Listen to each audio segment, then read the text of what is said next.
Se eu entrasse na sua casa agora, aposto que encontraria um tipo de museu muito específico. Não é um museu de obras de arte, quadros, nem nada do tipo. É um museu de projetos inacabados.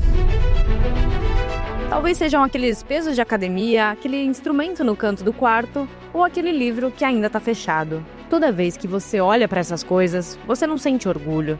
Na verdade, você sente uma pontada de frustração. Algumas pessoas dizem que você é sem foco, fogo de palha ou aquele clássico julgamento do você não sabe o que quer.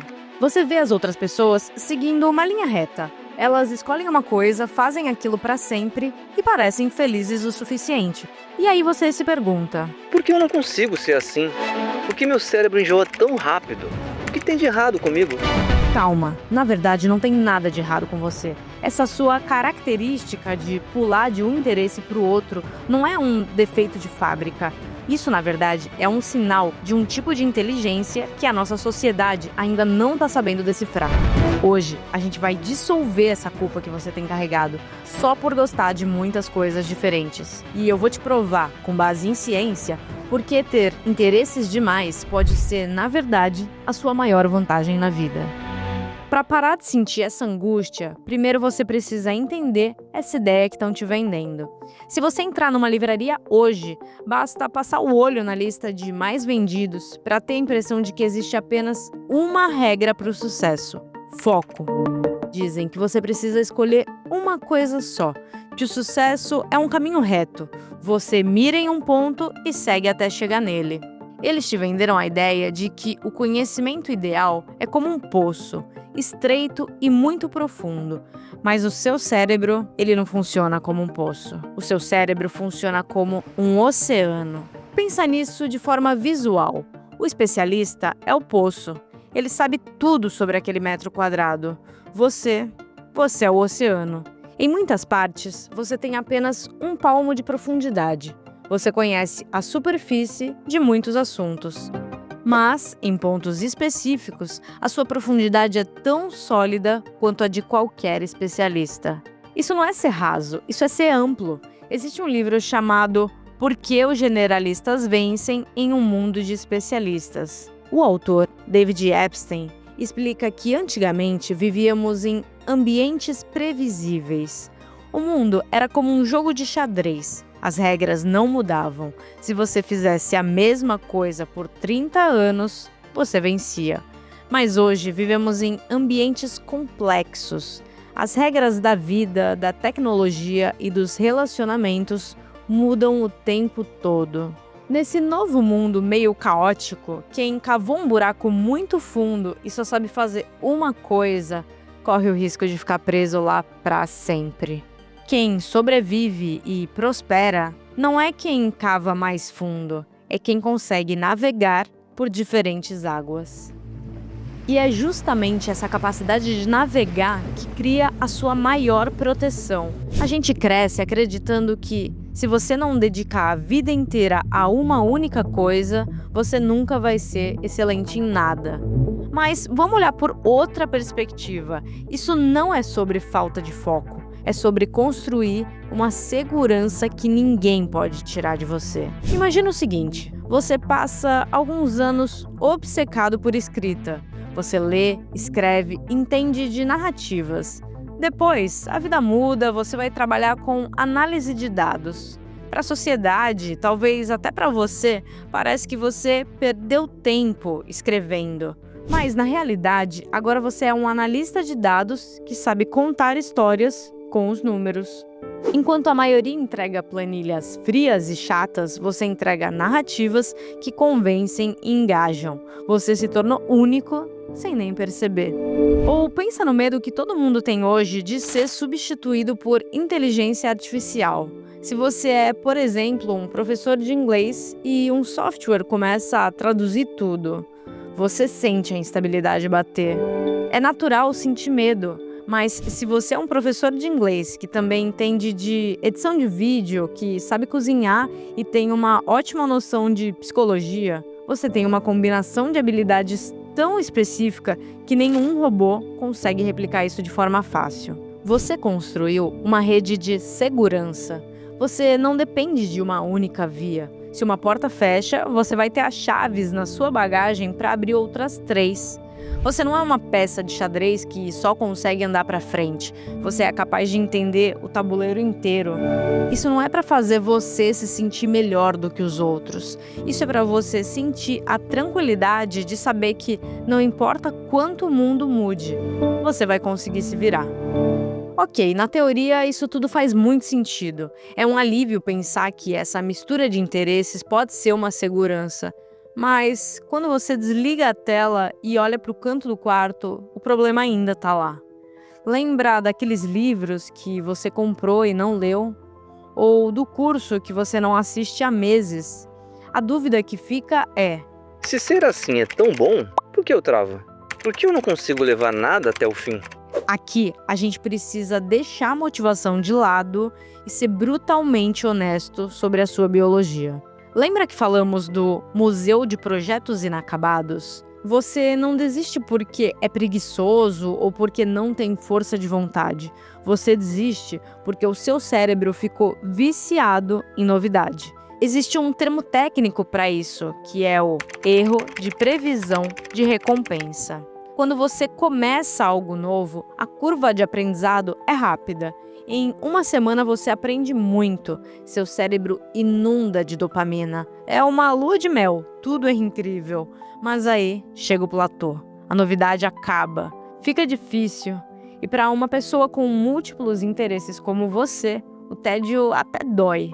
Como vencer isso sem virar um robô? Você precisa desenvolver o que vamos chamar de músculo da resistência. E a técnica para isso é a regra dos 10 minutos. Quando você estiver estudando ou praticando algo e sentir aquela vontade incontrolável de largar e ir fazer outra coisa mais legal, faça um acordo com o seu cérebro. Ok, eu posso parar, mas só daqui a 10 minutos. Não se força a ficar mais 2 horas, isso não vai te ajudar nesse momento. Mas se força a ficar mais 10 minutos, mesmo entediado. É nesse pequeno espaço de tempo, quando a dopamina já foi embora, que você treina o seu cérebro a não ser escravo do impulso. É assim que você transforma o fogo de palha em uma chama que dura tempo suficiente para você terminar o que importa. Agora que já tiramos o peso da culpa e entendemos como atravessar o tédio, falta apenas uma peça nesse quebra-cabeça: a estratégia. Porque ter muitos interesses é maravilhoso, mas sem organização, isso vira bagunça. Você acaba sentindo que está correndo em círculos, cavando 10 buracos e não encontrando água em nenhum deles. O problema não é a quantidade de interesses, o problema é que você nunca teve um mapa adequado. A maioria das pessoas opera no modelo I ou T, os especialistas que cavam fundo, focados, lineares. Mas existe um terceiro caminho, um caminho desenhado para o seu tipo de biologia. A gente vai chamar isso de um mapa em M. Imagina a letra M. Ela tem pernas firmes no chão, mas também tem conexões no topo. E para fazer isso funcionar na vida real, sem burnout, sem frustração paralisante, você precisa dividir a sua vida em 3 partes. A primeira parte é a sua base de sustentação. É aquilo que você já faz bem. É o que paga os seus boletos hoje, ou uma habilidade que você já domina. Não precisa ser a paixão da sua vida, mas precisa ser um solo firme o suficiente que te permite caminhar. É o que te dá energia e recursos para financiar o restante e que não drena toda a sua energia. A segunda parte é a sua nova fronteira. É aqui que a mágica acontece. É o seu próximo mergulho profundo. Pode ser um projeto paralelo, uma transição de carreira ou uma nova habilidade complexa. O segredo, e aqui que muita gente erra, é que você não pode construir 5 fronteiras ao mesmo tempo. Você escolhe uma fronteira por temporada. Pelos próximos 6 meses, sua fronteira é aprender inglês. Ponto. O resto vai para a terceira parte. A terceira parte é o seu quintal de exploração. É aqui que vivem suas curiosidades passageiras. Aquela vontade súbita de entender sobre cortes de carne no sábado à tarde vai para o quintal. A obsessão por documentários de boxeadores que dura uma semana, quintal. Aqui não tem compromisso, você brinca, explora e solta, sem culpa de não ir até o fim. Quando você organiza sua vida desse jeito, você desbloqueia 3 superpoderes que são naturais para você. Primeiro, a curiosidade insaciável. Você para de lutar contra a sua fome de novidade e começa a alimentá-la no quintal, enquanto mantém o foco na fronteira. Segundo, a adaptabilidade rápida. Como você está sempre construindo essas novas fronteiras, você perde o medo de ser iniciante. Se você já aprendeu a nadar, a cozinhar, a programar, quando a vida te pedir uma 4ª habilidade, isso não vai ser uma trava. Você já sabe como aprender. Terceiro, e o mais importante, a correlação improvável. É aqui que você vira único. O especialista só conhece o próprio jardim. Você conhece a vizinhança inteira. Isso permite que você pegue uma ideia da música e aplique na engenharia, ou use uma estratégia de jogos para resolver um problema de gestão. Você enxerga pontes onde os outros só veem muros. Quer um exemplo prático de alguém que viveu esse mapa? Brian May, do Queen. Todo mundo sabe que ele é um deus da guitarra, mas poucos sabem que a mente por trás daqueles solos não é apenas artística, é científica. Quando ele era adolescente, ele não tinha dinheiro para comprar uma Fender ou uma Gibson. Então, ele usou a física e a engenharia para construir a própria guitarra do zero, com o pai. Eles usaram madeira de uma lareira velha de 100 anos e peças de moto. O Brian desenhou um sistema de fiação em série, algo que ninguém fazia na época, para manipular as ondas sonoras e criar um som gordo e sustentado que violava as regras das guitarras normais. Anos depois, ele se tornou doutor em astrofísica. Parece desconexo? Não. Foi exatamente essa capacidade de entender a física do som, como as ondas funcionam, como o feedback se comporta, que fez o Queen ter uma sonoridade que nenhuma outra banda conseguia copiar. A partir de agora, a história que você conta sobre si mesmo precisa mudar. Você não precisa mais acordar se sentindo culpado por não caber na caixa dos outros.